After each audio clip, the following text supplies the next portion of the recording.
ভাই বোন বন্ধু বান্ধব, আজকে এই মুহূর্তে আমাকে যারা দেখছেন তাদের কাছে আগেই ক্ষমা প্রার্থনা করে রাখছি যে আজকে আপনাদেরকে কোনো শুভেচ্ছা বা কোনো কিছুই জানানোর মতন ক্যাপাসিটি আমার নেই।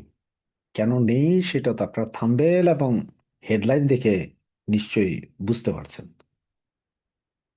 যে আমাদের এই ছাত্রলীগের এক ভাই সাদ্দাম, তার স্ত্রী এবং শিশুপুত্রের যে অবস্থা, এটাকে অনেকে হয়তো বলবেন আত্মহত্যা, বলছেন যে আত্মহত্যা করেছে মানসিক যন্ত্রণার কারণে, আরো অনেক কিছু। কিন্তু আমি কি বলবো জানেন, এটা আত্মহত্যা না, এটা হত্যা। এটা একটা হত্যাকাণ্ড। কারণ আত্মহত্যা করার জন্য উৎসাহিত করেছে এই সরকার।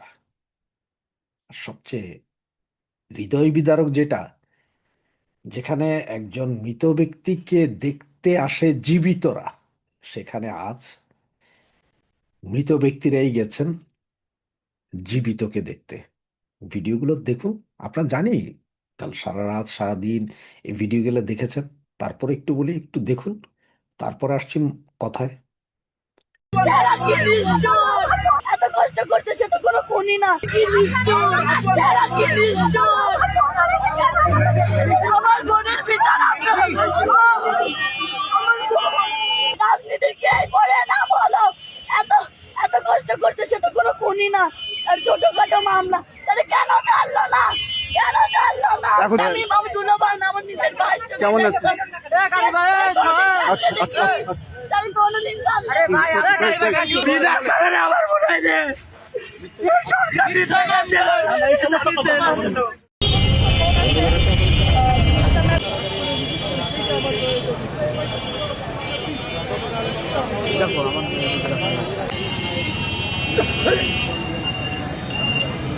লাইট মারলে ধরো ওই জায়গায় লাইট আছে, ঠিক আছে, গেট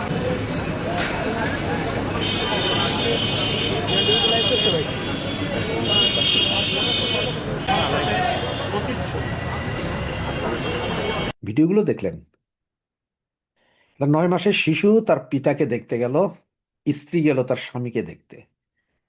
আর সেখানে আপনার 5 মিনিটের সময় দেওয়া হয়েছে। প্যারোলে মুক্তি তো দূরের কথা, 5 মিনিট সময় দেওয়া হয়েছে তাদেরকে দেখতে। দেখার পরে নিয়ে এসেছে, এরপরে কবর দিবে, সব শেষ। 2 দিন 3 দিন 4 দিন পরে সব ভুলে যাবে। আপনার মনে আছে যে জঙ্গি ব্লগারদেরকে হত্যা করার দায়ে যে জঙ্গির ফাঁসি হয়েছে, তাকে প্যারোলে মুক্তি দিয়ে আবার রাষ্ট্রীয় খরচায় হেলিকপ্টার দিয়ে জানাজার ময়দানে নেওয়া হয়েছে? মনে আছে সেটা? আর আজ সাদ্দাম ছাত্রলীগ করে, এই জন্যই তাকে প্যারোলে মুক্তিও দেওয়া হয়নি। তার মুক্তি যখন চেয়েছে, যে আবেদন করেছে, এই যে আবেদনটা আপনারা আমার পাশেই দেখেন, এই আবেদন, এই আবেদন যখন করেছে তখন সেটা বাতিল করা হয়েছে। আর যে বাতিল করেছে সেই পুলিশ অফিসারের ছবিটাও দেখেন, স্মরণ রাখেন। প্রতিদিনই কিছু না কিছু ঘটছে, তাই আগেরটা ভুলে যাই আমরা। এর আগে দীপুচন্দ্র দাস, তারও আগে এরকম অনেক মারা গেল। তার আগে ঢাকা ইউনিভার্সিটিতে অল্প 2টা ভাত খাওয়ানোর কথা বলে তোফাজ্জলকে হত্যা করা হলো, মনে আছে? রাজশাহী বিশ্ববিদ্যালয়ে আমাদের আরেক পঙ্গু ভাইকে হত্যা করা হয়েছে। এসব মনে রাখেন। অবশ্য মনে রেখেও লাভ কি? মনে রেখে কি করা যাবে? কিছুই করা যাবে না। কারণ অবস্থা যা, তাতে আমরা শুধু ওই মনেই রাখতে পারবো, আমি বলতে পারবো, আপনারা শুনতে পারবেন বা আপনারা লিখতে পারবেন, আমরা পড়তে পারবো, এতটুকুই। এর বাইরে আর কিছু হবে বলে আমার মনে হয় না। আজকে ওই যে হারামজাদা হাদি মরার পরে তার ভাই পায় এম্বাসিতে চাকরি, বোন পায় 1 কোটি টাকার ফ্ল্যাট, আরেক ভাই পায় 1 কোটি টাকার এফডিআর। আর এখানে সাদ্দামের মতন হাজারো ছাত্রলীগ, আওয়ামী লীগের কর্মী, নেতারাও অন্ধকার প্রকোষ্ঠে আছে।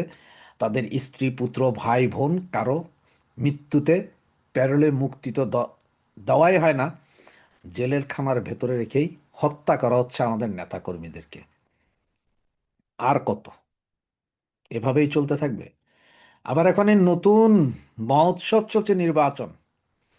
তাতে মির্জা ফখরুল ইসলাম আলমগীর এখন শেখ হাসিনাকে আপা ডাকছেন, যে আপার কর্মী, আপার নেতা কর্মীরা আমাদের ভোট দিবেন। জামাতের নেতা মির্জা গোলাম পাওয়েল, না জানি পারওয়েল, হারামজাদা, যে কিনা গত বছরও বলেছে শেখ মুজিব এদের স্বাধীন চায়নি, সে এখন দুর্দান্ত দাপটে বলছেন হ্যাঁ শেখ মুজিব স্বাধীনতার সূচনা করেছিলেন, ওনার কারণেই স্বাধীন হয়েছে। এনসিপি বলে আমাদের দরজা খোলা, আওয়ামী লীগ ছাত্রলীগ আসো, কারণ হচ্ছে ভোট। আমরা ভোটে এখনো 40% হোক, 30%ই হোক, ভোটে আমরা বড় ফ্যাক্টর। আর আমাদের ভোটগুলো যে যার বক্সে নেওয়ার জন্য এখন পারলে আমাদের আব্বাও ডাকে, আম্মাও ডাকে। ওরা এই ভোটের আগ পর্যন্ত এমনও আছে যে শেখ হাসিনাকে বলবে যে শেখ হাসিনা উনি শুধু জননেত্রী ছিলেন, আওয়ামী লীগের না, উনি সারা বাংলাদেশের গর্ব ছিলেন, এটাও বলতে পারে। কারণ এদের তো চরিত্র ঠিক নেই। তো এদের এই মিষ্টি কথায় ভুলে, মিষ্টি কথায় বিশ্বাস করে আমার ভাই বোন, আত্মীয় স্বজন, বন্ধু বান্ধব, পাড়া প্রতিবেশী যারাই যাবেন এই ভোটে ওদের দেওয়ার জন্য, তাদের অবস্থা ঠিক সাদ্দামের পরিবারের মতো হবে, এটা মনে রেখেন। কারণ এখনো ওরা আসলে যা করছে আমাদের সাথে সেটা অল্পই।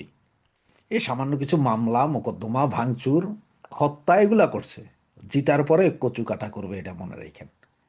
যেটাই জিতুক, জামাত জিতুক চাই, এনসিপি জিতুক আর বিএমপি জিতুক, কারণ ওদের বিষ একটাই, আওয়ামী লীগ নিধন করো।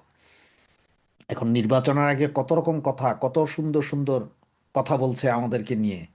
সুতরাং এই যে আজকে সাদ্দাম, তার আগে তোফাজ্জল, তারপর দীপু, এইভাবে হতে হতে আগামী 30 তারিখ পর্যন্ত আরো কত সাদ্দাম, আরো কত দীপু, আরো কত তোফাজ্জল যাবে, সেটার হিসাব হয়তো আমরা করতে করতে হাঁপিয়ে যাব। কারণ আওয়ামী লীগ যারা করে, সমর্থন যারা করে, যেসব পরিবারগুলো করে, এই বেনিয়া গোষ্ঠী, জোচ্চোর গোষ্ঠী, এদের কাছে আমরা শুধু একটা সংখ্যা, 1 2 3 4 5 6। সুতরাং সংখ্যা মিটে গেলে কোনো সমস্যা নেই, ওরা বলবে যে এটা অল্প কয়টা সংখ্যা মিটেছে।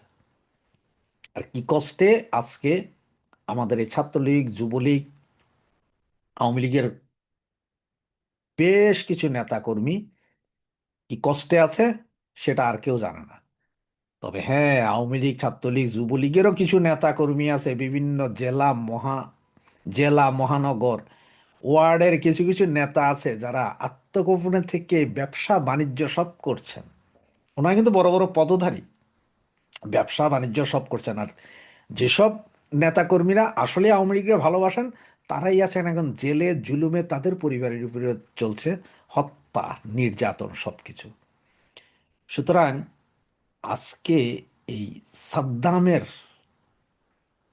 স্ত্রী এবং পুত্রের সন্তানের মৃত্যুর উপর শপথ করে বলুন, নির্বাচনে আমরা কেউ যাব না, কোনো ভোট কেন্দ্রে আমরা যাব না।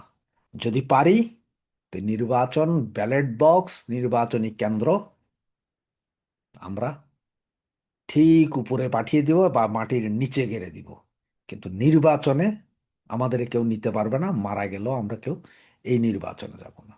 জয় বাংলা, জয় বঙ্গবন্ধু।